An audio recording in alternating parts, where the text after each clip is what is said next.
میں ایک شخصیت کی زندگی، اس کا کردار اور اس کے اوصاف پر روشنی ڈالوں گا، اور اس شخصیت کا نام ہے فلپس مبشر۔ انجیل مقدس میں دو فلپس ہیں جو اکثر لوگ مکس کرتے ہیں اور وہ سمجھتے ہیں کہ ایک ہی ہے، لیکن میں جس شخصیت کے بارے میں بات کروں گا وہ ہے فلپ دا ایوینجلسٹ یا فلپ دا ڈیکن، تو یعنی فلپس جو مبشر تھا اس کے بارے میں۔ یاد رہے کہ خداوند یسوع مسیح کے 12 شاگردوں میں سے ایک شاگرد کا نام بھی فلپس تھا۔ تو آپ آگے جا کے خود سے یہ سمجھ جائیں گے، دیکھ لیں گے کہ یہ جو فلپس ہے جس کی بابت میں پیغام دوں گا، یہ 12 شاگردوں میں سے ایک شاگرد نہیں ہے۔ اس کے 2 ثبوت ہیں جو آپ کو آگے جا کے مل جائیں گے۔ تو آئیے 2 آیات کی تلاوت کرتے ہیں۔ اعمال کی کتاب اس کا 8واں باب، اس کی 5ویں اور 6ٹھی آیات، یہاں لکھا ہے، اور فلپس شہر سامریہ میں جا کر لوگوں میں مسیح کی منادی کرنے لگا، اور جو معجزے فلپس دکھاتا تھا لوگوں نے انہیں سن کر اور دیکھ کر بالاتفاق اس کی باتوں پر جی لگایا۔ ان آیات کی روشنی میں پتہ چلتا ہے کہ یہ وہ فلپس ہے جس نے سامریہ میں جا کے منادی کی اور بہت سے معجزات اس کی خدمت کے وسیلہ سے ہوئے۔ تو پہلے تو ہم غور کریں گے جو نام فلپس ہے، یہ ایک یونانی نیم ہے، گریک، اور اس کا تلفظ جو گریک میں ہے وہ فلیپوس ہے، اور اس کے معنی ہے دا لور آف ہارسز، گھوڑوں سے محبت کرنے والا۔ نہ جانے والدین نے یہ نام کیوں رکھا، لیکن اتنا ضرور پتہ چلتا ہے کہ یہ شخص روحوں سے محبت کرنے والا تھا۔ اس کے ماں باپ کے بارے میں علم نہیں ہے، اور یہ بھی علم نہیں ہے کہ اس کی پیدائش کہاں ہوئی۔ نام تو یونانی ہے لیکن کہ یہ خود یونانی نہیں تھا، یہودی تھا۔ اب بات یہ کہ یہ کب مسیح پر ایمان لایا، کب اس نے خداوند کو اپنا شخصی نجات دہندہ قبول کیا، اس کے لیے جو پہلا خیال ہے وہ یہ ہے کہ جب خداوند یسوع مسیح اس دنیا میں تھے اپنی مصلوبیت سے پہلے، تو خداوند یسوع مسیح کے شاگردوں کی تعداد صرف 12 نہیں تھی، بلکہ اس کے علاوہ آپ جانتے کہ 70 بھی تھے جو کہ بعد میں چلے گئے، لیکن ان کے علاوہ اور بھی شاگرد تھے جن کے بارے میں ہمیں پتہ چلتا ہے کہ جن میں ایک نیکودیمس نام تھا، وہ بھی شاگرد تھا، اور مدیہ کا رہنے والا یوسف بھی ایک شاگرد تھا۔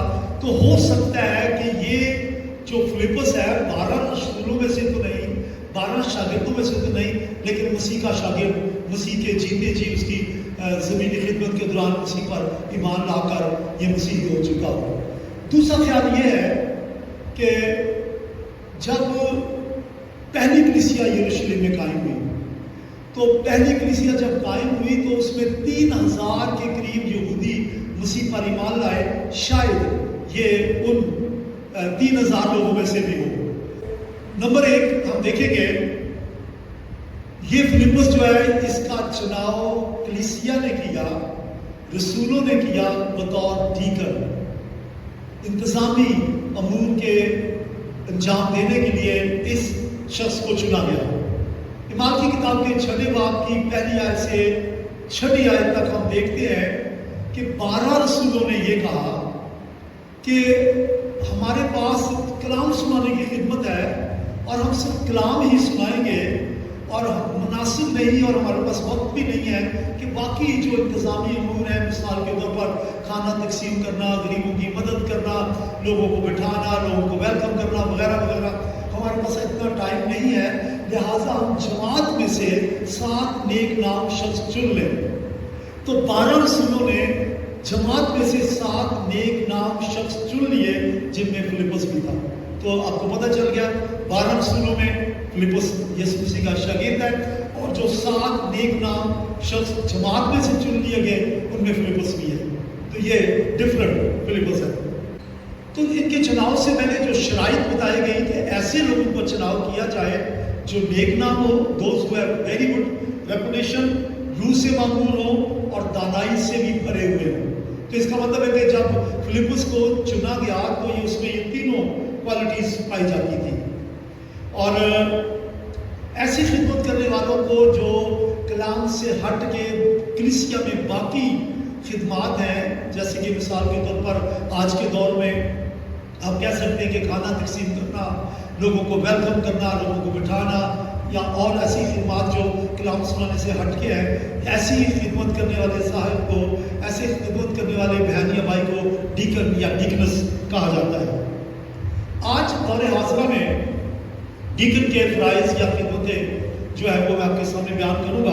مثال کے طور پر ساؤنڈ سسٹم آپریٹ کرنا اور اس پہ نظر رکھنا، اس کی خرابی یا اس کی کمی کا دھیان رکھنا، عبادت سے پہلے اس کی تیاری کا خیال رکھنا، ملٹی میڈیا پروجیکٹر کی تیاری کرنا، اس کو ٹیسٹ کرنا، اس کو چیک کرنا، وقت سے پہلے سارے انتظامات کرنا، اور اگر کھانے کا رینج ہے تو کھانا پکوانے میں مدد کرنا، کھانا تقسیم کرنے میں مدد کرنا، برتن وغیرہ کا بندوبست کرنا، سیکیورٹی وغیرہ کا بندوبست کرنا، گریٹنگ کرنا، ویلکم کرنا، اور نیو کمرز کو خصوصی طور پہ خوش آمدید کہنا۔ اس کے علاوہ لائٹس، صفائی وغیرہ کا انتظام کرنا، اور پاسٹر صاحب کے سٹیج پر آنے سے پہلے مکمل طور سے چیک کرنا کہ سارے حالات جو ہے سازگار ہیں۔ تو یہ سارے کام جو ہے ڈیکنز کے ہیں، اور فلپس نے اپنی خدمات کو بڑی خوبی سے نبھایا۔ تو ابھی ہم نے فلپس کی اس خدمت پہ غور کیا جس کے لیے وہ خصوصی طور سے چنا گیا بطور ڈیکن، لیکن ہم آگے چلتے ہیں کہ وہ بطور مبشر کی خدمت کرتا تھا، اور اس کے لیے یہ جو سارے واقعات ہیں وہ ہمیں ملیں گے رسولوں کے اعمال کی کتاب کے 8ویں باب میں۔ اب ذرا واقعہ سنیے۔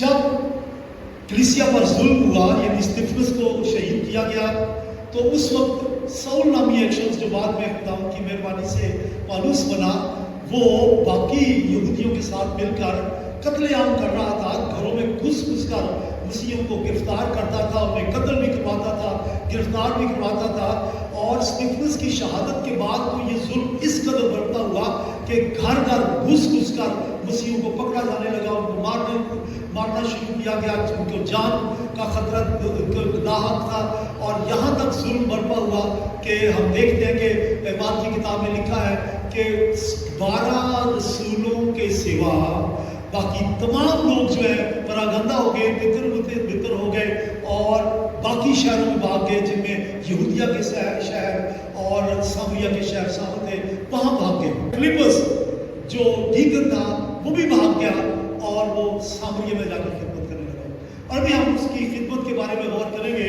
جو اس نے سامریہ میں کی۔ اس کی خدمت کا رزلٹ کیا ہوا؟ وہ منادی کر رہا تھا یسوع مسیح کے جی اٹھنے کی، اور وہ فلپس وہاں جب گیا سامریہ میں، اس نے سامریہ کے لوگوں سے کہا وہ یسوع جو چند سال پہلے سامریہ میں آیا، اور سامریہ میں رہنے والی ایک عورت نے جس کو سامری عورت کہا جاتا ہے، اس نے اس کی منادی کی، میں بھی اسی یسوع کی منادی کرتا ہوں۔ وہ ہوا، دفن ہوا، جی اٹھا، آسمان پہ چلا گیا، اس نے اپنے روح القدس کو نازل کیا، اور میں اس کا خادم ہوں، اور میں آپ کو نجات کی تعلیم دینا چاہتا ہوں۔ یسوع مسیح کو اپنا شخصی نجات دہندہ قبول کر لو، نجات پاؤ۔ اس نے خوب منادی کی، اور اس کی منادی کے نتیجے میں ہم دیکھتے ہیں کہ بے شمار لوگوں نے نجات پائی، بہت سے لوگوں نے اپنے گناہوں سے توبہ کی، پانی کے بپتسمے لیے، اور نہ صرف یہ، اس کی خدمت کے دوران بدروہیں بھاگنا شروع ہوئی۔ بے شمار لوگ جو ہے جو ڈیمن پوزیس تھے وہ آزاد ہوئے، بڑی آواز سے چلا کر نکل گئے، مفلوج اچھے ہوئے، لنگڑے صحت یاب ہوئے، لنگڑے بھاگنے لگے، چوکڑیاں بھرنے لگے۔ اور اس کے علاوہ خاص بات لکھی ہے کہ فلپس کے وسیلہ سے خدا سامریہ میں ایسے کام کرتا تھا جو منفرد قسم کے معجزات تھے، یعنی عجیب اور کیا کہنا چاہیے، عجائبات اور نشانات کے ساتھ خدا ان کو استعمال کرتا تھا۔ اب یہ نہیں پتا کہ وہ عجیب کام کیا تھے، شاید کسی کی ایک ٹانگ چھوٹی ہے اور وہ برابر ہو گئی، یا کسی کے آنکھ جو ہے وہ ہے ہی نہیں ہے، وہ پیدا ہی اندر ہوا ہے، اس کی آنکھوں میں خول ہی نہیں، وہ ٹھیک ہو گیا ہو، شاید اور مردے زندہ ہوئے ہوں۔ بہرحال بات یہ ہے وہاں لکھا ہے کہ عجیب قسم کے معجزات اس کی خدمت کے وسیلہ سے ہوئے۔ اور ایک بڑا جادوگر جو سامریہ میں رہتا تھا، اس کا نام تھا شمعون جادوگر۔ اس کے بارے میں کہا جاتا تھا کہ جس کو پنجابی کہتے ہیں بڑی شے، اسے کہا جاتا تھا یہ کوئی چیز ہے، اور لوگ اس کو خدا کے برابر درجہ دیتے تھے، بہت بڑا جادوگر تھا۔ جب فلپس نے سامریہ میں منادی کرنا شروع کی تو